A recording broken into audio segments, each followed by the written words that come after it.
And like I believe that one reason that our relationship worked is mainly because of God. Number two would be April.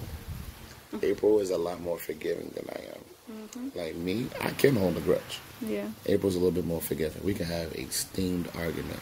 And I know Facebook makes it seem like we don't have arguments, but you don't really broadcast your bad. Yeah. So we can have a really heated That's between argument. us and God. And I'm upset. Like, I'm upset to the point, like, yo. And you know what she'll do? She'll bring pancakes. And I'm mad at her, like, steaming mad. And Or cookies.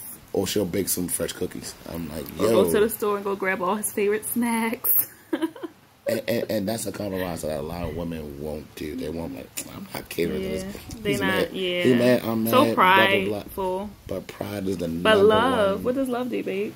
Love covers a multitude of sins. Yeah, and I could combat with sin, like, but why would I do that? That only makes both of us. But it actually goes a little bit deeper, because when you learn what is the fruit of the Spirit? Love, joy, peace, patience, kindness, gentleness, self-control, meek, I think. Long-suffering. Long-suffering. And so when you have the fruit of the Spirit, which means that the Spirit is in you and the fruit is yielded from Him being inside of you, you exuberate those characteristics. Yep. And when you can't exuberate those characteristics in your marriage, you got to ask yourself what spirit's at work. Yeah. And again, I mean, who am I at that moment? Is this what I want to be? Do I want to be rude and cruel to you and nasty? No, I don't. And even when you make me feel like I want to be, I don't want that to be who I am. That does not define me. That's not me. So why do and be something who I'm not?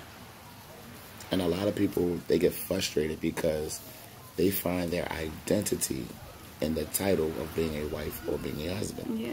And a lot of times they lose their individuality. Now, I'm not saying, oh, you have to be two individuals, because the two are supposed to become one. But what I'm saying is, don't find yourself as identifying as just being somebody's husband or wife. Be able to have an identity in Christ for yourself. Like, this is what He called me to do. And when you do that, the two of you will come together, because Christ is no division in Him. Nope. And so if you both come to the realization of what He called you to be as two individuals, you two can come together as a complete team. We work together as one. And so there's not one person. It's not about what I want, and it's not about what He wants. What does God want? Yeah, what does God want? Because a lot of times we live selfishly. Oh, me, my career, my life, my goals.